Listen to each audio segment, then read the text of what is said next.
2020 wasn't the strongest year for movies, but the same cannot be said for 2021. Despite the fact that we've seen a few delays already, I'm pretty sure that Ghostbusters made the world suffer enough. Now, with the vaccines being distributed, we're ready to get back to the theaters and be entertained like we used to. Although, it's needless to say that uncertainty still prevails, but let's be positive, shall we? I mean, none of you would like it if any of the following films get delayed any further. Here's our list of 40 highly anticipated films that could make 2021 a much better year.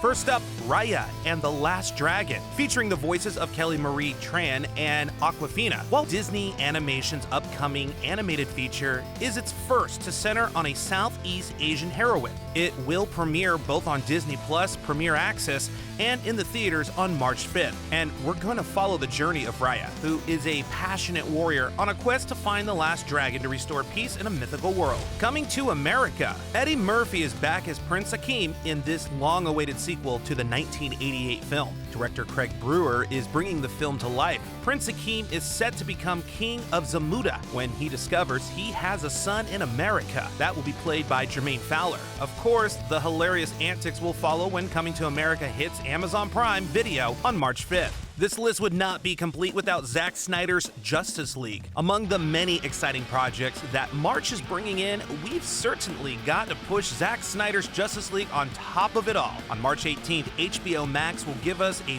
4-hour-long extravaganza, which will restore the original vision that Snyder had for his DCEU. Everything we missed out on in the Justice League, see what I did there, will be part of the Snyder Cut. No more babyface Superman or the little girl Batman.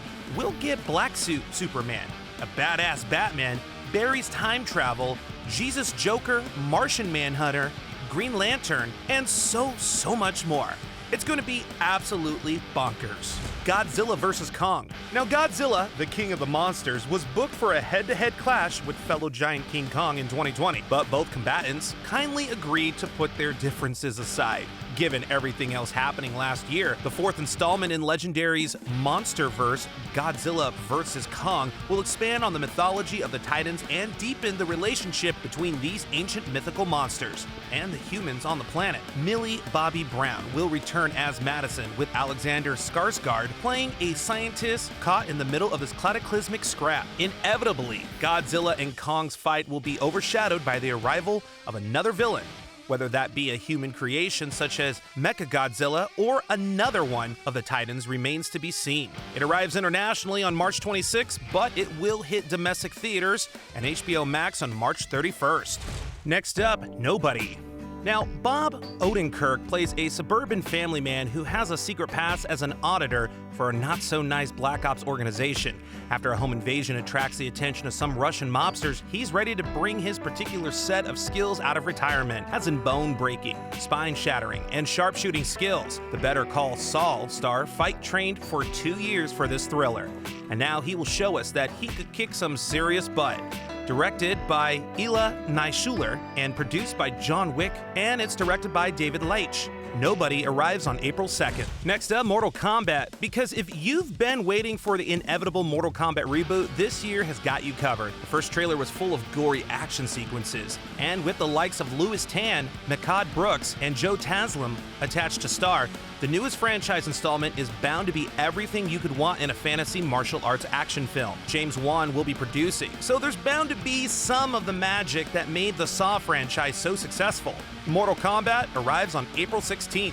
Black Widow, the first Marvel film of Phase 4, will be this prequel focusing on Scarlett Johansson's Natasha Romanoff. She'll be joined by David Harbour's Red Guardian, Rachel Weisz's Melina Vostokov, and the rising star Florence Pugh's Yelena Belova. Taskmaster is set to be the main villain, and who knows, maybe Jeremy Renner's Hawkeye will make an appearance on May 7th. Up next, Free Guy. Now, Ryan Reynolds brings his sarcastic wit and boyishly good-looking everyman charm to his self-referential special effects-driven video game comedy. He stars as Guy, a bank teller, non-player character in a violent, open-world video game. He suddenly becomes self-aware and decides to take his destiny into his own hands. Expect a lot of ironic, self-referential humor and over-the-top action shenanigans, which, when Ryan Reynolds is involved, is essentially its own genre these days. Free Guy brings in Jodie Comer, Joe Keery, and Taika Waititi on May 21st. Next up, Spiral. The Saw franchise officially gets revived in this new thriller with the franchise veteran director Darren Lynn Bousman making his return behind the camera. This time, two cops played by Chris Rock and Samuel L. Jackson investigate a series of gruesome murders and find themselves at the mercy of a killer that's reminiscent of the past. It arrives on May 21st as well. Army of the Dead. Now, if we're going to be subjected to more of Zack Snyder's cinematic output, let it be both superhero-less and close to the spirit of his best movie to date. The gent behind the 2004 Dawn of the Dead remake returns to the land of the not-so-living, in which a group of mercenaries venture into a zombie-filled Las Vegas in the name of pulling off a major heist. So Ocean's 11, but with flesh-eating ghouls? Okay. Dave Bautista, Tig Notaro, Son of Anarchy's Theo Rossi, and a bunch of other great actors are signed on to start taking headshots or possibly becoming walking snacks. The action thriller hits Netflix on May 21st. Next up, Cruella. Because it's set in the 1970s London amidst the punk rock revolution, the film follows a young grifter named Estella. She is a clever and creative girl determined to make a name for herself with her designs. She befriends a pair of young thieves who appreciate her appetite for mischief, and together they are able to build a life for themselves on the London streets. But one day, Estella's flair for fashion catches the eye of the Baroness von Hellman, played by two-time Oscar winner Emma Thompson. But their relationship sets in motion, of course, a string of events and revelations that will cause Estella to embrace her wicked side and become the fashionable and revenge-bent Cruella. We'll get to see this epic Joker-like transformation on May 28th. Next up, Fast and Furious. Now, Vin Diesel's Dom Toretto is leading quite a life off the grid with Letty and his son, little Brian, but they know that danger always lurks just over their peaceful horizon. This time, that threat will force Dom to confront the sins of his past if he's going to save those he loves most. His crew joins together to stop a world-shattering plot led by the most skilled assassin and high-performance driver they've ever encountered, a man who also happens to be Dom's forsaken brother, Jacob. John Cena's Jacob could turn out to be the best villain this franchise has seen. F9 competes with Cruella on May 28th. Up next, The Conjuring, The Devil Made Me Do It. Patrick Wilson and Vera Farmiga return to reprise their roles as real-life paranormal investigators Ed and Lorraine Warren in this third chapter of the original Conjuring franchise. Focusing on a real case they investigated in which a murder suspect invoked demonic possession as a defense for his crimes. Michael Chavez, who also directed 2019's Conjuring adjacent spinoff, The Curse of La Llorona, takes the reins as director, but don't worry, James Wan remains attached to the film as a producer. Up next, Venom, Let There Be Carnage. Now, I, for one, can admit that Venom isn't one of my favorite comic books, but there are a couple of things I enjoyed besides Tom Hardy's performance as the Lethal Protector. I love the awesome symbiote action. With the crazy talented Andy Serkis hired as the film's director, there's maybe some hope that he can make this one of the coolest comic book movie sequels out there. With Woody Harrelson playing one of the deadliest villains in comic book history, fans are hoping that the movie will get an R rating. Returning for the second outing is Michelle Williams and Reed Scott. Naomi Harris also joined the cast as Cletus Cassidy's love interest, Shriek. Venom, Let There Be Carnage will be released in theaters on June 25th. Next up, Minions: The Rise of Gru. First Minions movie made more than $1.5 billion, that's with a B, global. Next up, Top Gun Maverick. Now, for the people with the need for speed, Tom Cruise is back with Top Gun Maverick, the sequel to the wildly popular cult classic Top Gun, which was Tom Cruise's breakout movie that launched his movie career. Now, Tom Cruise will be reprising his role of Maverick in the sequel. The director for the new movie is Joseph Kosinski, who has already worked with Tom Cruise for Oblivion. It has been more than 30 years since we last saw the last Top Gun movie. Kosinski is known for movies like Only the Brave and Tron Legacy. There is much in store for Top Gun fans when the jets soar through the blue skies once more on the 2nd of July. Next up, Shang-Chi and the Legend of the Ten Rings. Now, here's yet another installment in the Marvel Cinematic Universe. This time around, Just Mercy. Director Destin Daniel Cretton introduces Simu Liu as Shang-Chi, who is a master martial artist. Starring alongside him is Awkwafina, Michelle Yeoh, Florian Montaño, and more. This will be the first MCU film with a mostly Asian and Asian American cast. Get your kung fu pants ready for July 9th because it's on. Next up, Space Jam 2. LeBron James takes over from Michael Jordan in the sequel to the 1996 animated comedy original. This time, he'll be the one helping the Looney Tunes gang of Bugs Bunny, Lola, Daffy Duck, Marvin the Martian, Tweety, and Porky Pig, among others, to win a basketball game. The match will be against some AI-led competition manufactured by an algorithm played by Don Cheadle. You've got to be excited as Black Panther director Ryan Coogler is a writer and producer. July 16th is when we get Space Jam. Next up, the Tomorrow War, because in the near future, humans figure out how to draft soldiers from the past to fight a losing war against alien forces. Chris Pratt is among the soldiers. The film also includes Yvonne Strahovski, J.K. Simmons, and Betty Gilpin. The Lego Batman movie director Chris McKay is at the helm, so watch out for this one on July 23rd.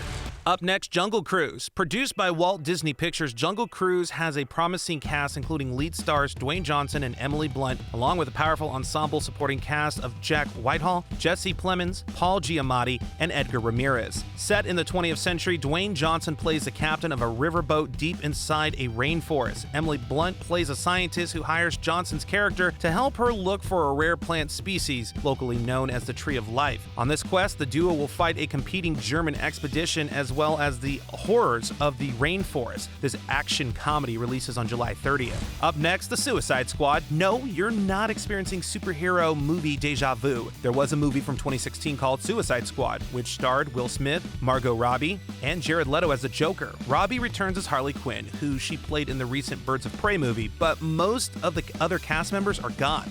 James Gunn has taken the director's chair and he will hopefully find a take on these characters that definitely require another soft reboot in 5 years. John Cena's Peacemaker and Idris Elba's Badass Bloodsport are among the new additions. We'll get to see this R-rated action comedy on August 6th. Next up, The Hitman's Wife's Bodyguard. This is a sequel to the 2017's The Hitman's Bodyguard. Its story takes place 3 years after the events of the original film. Bodyguard Michael Bryce continues his friendship with assassin Darius Kincaid as they embark on a new adventure to save Sonia, Darius' wife, from new threats. Lionsgate brings this action comedy on August 20th. Up next, The Kingsman. While both a third installment of the Kingsman franchise and a Statesman spin-off are still on the way, audiences will first get a taste of how the whole thing came to exist in the first place with this prequel, which is set in the early 1900s. Ralph Fiennes leads an all-star cast in an origin story that will show how a group of ex-soldiers formed the spy agency. Disney has scheduled Michael Vaughn's action thriller on August 20th.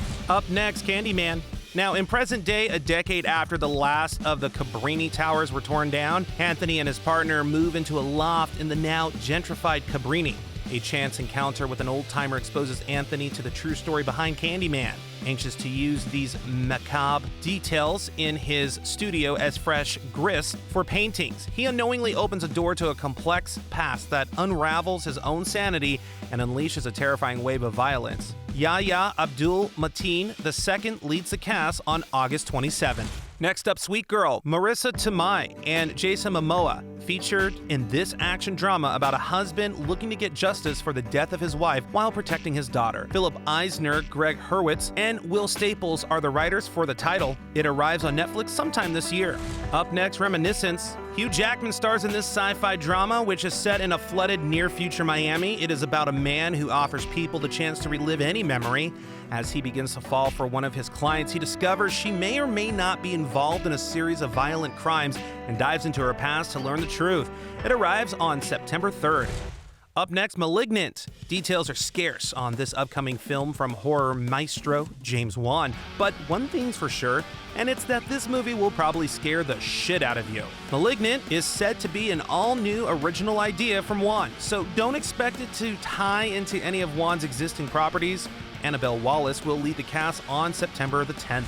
Next up, Death of the Nile. Kenneth Branagh will return as Detective Hercule Poirot, following the surprise success of 2017's Murder on the Orient Express, when Branagh also directed. So far, big names like Gal Gadot, Armie Hammer, Annette Bening, and Rose Leslie have joined the whodunit. After several delays, Disney has placed it on September 17th. Up next, A Quiet Place Part 2. Now, this sequel will once again see the family members played by Emily Blunt, Millicent Simmons, and Noah Jupe stay silent and evade deadly monsters in a dystopian world. Despite his character's demise in the first movie, John Krasinski returned to direct the sequel. Paramount hopes to release the horror sequel on September 17th. Next up, Dune. Now, one of the most hotly anticipated films of 2020 now takes the same honor 1 year later, and it seems excitement has only increased during the interim. Denis Villeneuve's adaptation of Frank Herbert's seminal sci-fi novel was always going to be ambitious, but only a few realized how epic in scale Dune would be until the first trailer landed online and collectively blew fans away with its impressive visuals and innate sense of drama. The all-star cast, led by Timothée Chalamet, Zendaya, Oscar Isaac, Jason Momoa, Dave Bautista, and Josh Brolin, gives a hint of the impact Dune could have upon release. But the wait goes on after COVID-19 caused a delay of almost a year. Dune will now release on October 1st and will be available on HBO Max. Up next, No Time to Die, the 25th movie in the James Bond franchise, starring Daniel Craig, sees Bond's retirement in Jamaica cut short when an old friend, that is Jeffrey Wright's Felix Leiter, comes seeking help. 007's mission to rescue a kidnapped scientist puts him on a collision course with Safin, who is played by Rami Malek. He is a mysterious masked villain armed with dangerous technology. Craig's final Bond film now arrives on October 8th. Next up, Snake Eyes, G.I. Joe Origins. Now, I'm excited about this one. Hasbro and Paramount Pictures resurrects the dead G.I. Joe film series. This spin-off, led by crazy rich Asian star Henry Golding, as a titular, hooded, black-clad superhero.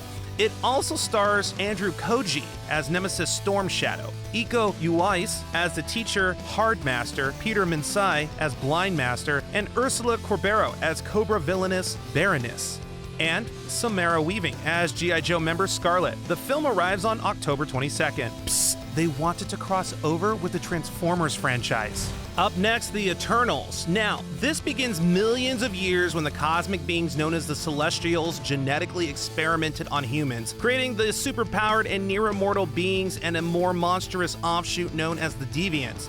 The two races move behind the scenes throughout human history while also engaging in cosmic power plays. Among the Eternals are Richard Madden's Icarus, Gemma Chan's Cersei, Angelina Jolie's Thena, and many other familiar actors. Marvel is really impressed with Chloe Zhao's work on this one, and we can't wait to see it on November 5th. Next up, Red Notice, because this is one of the most expensive films Netflix has ever made. It has been described as a globe-trotting heist film, which is centered on the pursuit of the most wanted art thief in the world. Gal Gadot is going to play this most wanted, world's greatest art thief, who has a red notice put on her by the Interpol. Dwayne Johnson's character will come in as the world's greatest tracker, and we'd see Ryan Reynolds alongside him as the world's greatest con man. Netflix will bring this film in the latter half of 2021. Up next, Ghostbusters Afterlife. Now, with the female-led reboot failing to impress critics and audiences, Sony Pictures goes back to the drawing board and returns with a direct sequel set 30 years after Ghostbusters 2. It follows two children played by McKenna Grace and Finn Wolfhard, and their mother. Together, they discover their link to the original gang of Ghostbusters. Most of them are returning, including Bill Murray and Sigourney Weaver, but Paul Rudd is the latest addition to the cast. November 12th is when we'd see this one. Up next, King Richard. Beloved Hollywood dad Will Smith is playing another famous father in this biographical film. He'll be portraying Richard Williams, father and coach to tennis superstars Venus and Serena Williams, in this sports movie about how his training influenced their professional success. Expect to watch the film on November 19th. Up next, Mission Impossible number 7. Tom Cruise and writer-director Christopher McQuarrie are dealing with high expectations here thanks to their work on Mission Impossible Fallout. Haley Atwell, Pom Clemente, Shea Wiggum, and Esai Morales are joining the action alongside returning stars Ving Rhames, Simon Pegg, Rebecca Ferguson, and Vanessa Kirby. The 7th installment arrives on November 19th. Next up, Don't Look Up. This film carries the biggest cast Netflix has ever assembled. It's got Leonardo DiCaprio, Jennifer Lawrence, Timothée Chalamet, Cate Blanchett, Meryl Streep, Chris Evans, Jonah Hill, and so many others attached. As far as the story is concerned, the movie follows two astronomers who come up against a brick wall when trying to warn the world's media of a giant meteorite meteorite hurtling towards Earth. Then we have Spider-Man: Homecoming 3. After pinching Spidey back from Sony and casting Tom Holland as Peter Parker, the MCU has released a pair of successful Spider-Man movies, as well as incorporating the character effectively into their existing franchise via team-ups. But 2021's forthcoming Spider-Man 3 promises to be the best yet. That's because of the casting rumors that refuse to subside. Following Vulture's appearance in the Morbius trailer, Spider-Man 3 will bring Jamie Foxx's Electro back to New York and reportedly also include Tobey Maguire, Andrew Garfield, Kirsten Dunst, Alfred Molina, William Dafoe, and potentially any other Spidey actor from the past 20 years. There's no confirmation yet on how heavily Spider-Man 3 will adopt this multiverse format, but with Benedict Cumberbatch's Doctor Strange in town, anything is possible. Sony releases it on December the 17th. Up next, The Matrix 4. Now, how could we not be excited to return to The Matrix after all these years, right? We have no idea what the plot of this movie is going to be, but with Keanu Reeves on board, we suspect it may have something to do with a guy nicknamed The One, and perhaps an evil computer program, and perhaps a lot of fight scenes where people lean really far backwards. The Matrix 4 arrives on December 22nd. So, which of these films are you most excited about? Do tell in the comments section.